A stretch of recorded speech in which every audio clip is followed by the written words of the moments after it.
มัสสาวะมังกะโรอายังภาทันตาธัมมัสสาวะมังกะโรอายังภาทันตาธัมมัสสาวะมังกะโรอายังภาทันตานะโมตัสสะภะคะวะโตอะระหะโตสัมมา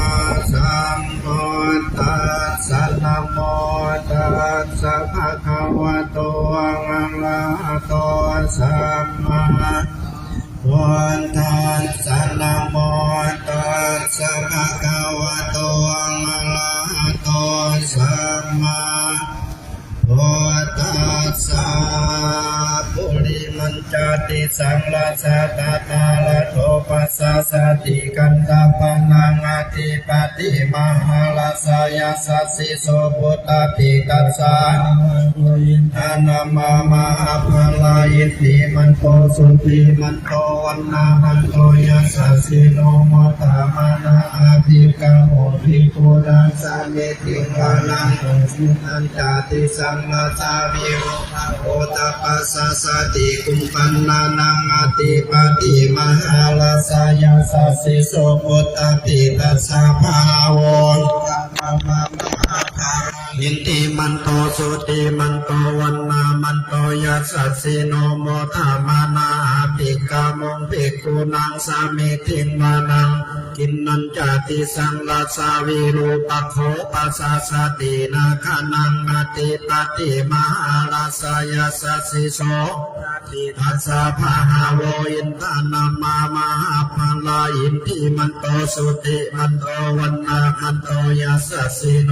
ธัมมานังอาภิกขุมุงภิกขุนังสามิทิงวานังอุตตานันจติสังลาสาภูเวโรตัปปัสสะสติยัคขะนังอติปติมหาลาสยาสัสสิโสปุตตะปิ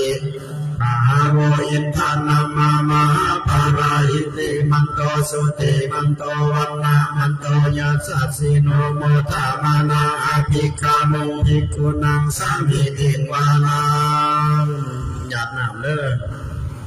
เมตัญจาสัพพะโลกัสสมิงมานาสัมภาวะเยอปาลิมานังพุทธังนาโทจติริยัญจาอาสัมปะตังอาเวรังอาสัพปะตังติตังจารังเนสินโนวาสยาโนวายาวัตตัสสะวิกตามิโทเอตังสติงอติตยาโมทิตังเวนะลังอิธามาโหติติจาอนุปาคัมมาสิราวาทัสสะเนนะสัมปันโนปามิโสอิรยาเกตังนาอิสตุขัพพะสยังปุนาเรติติ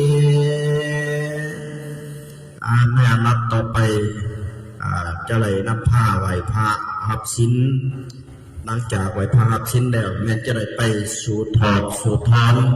ทินฐานหลังจากสูตรถอดสูตรท้อนสำเร็จแล้วจึงเขามาสูตรรวมบาตรปฏิตามคุณต่อไปจะจบพิธีเนาะฉะนั้นขอแผ่ศรัทธาทอง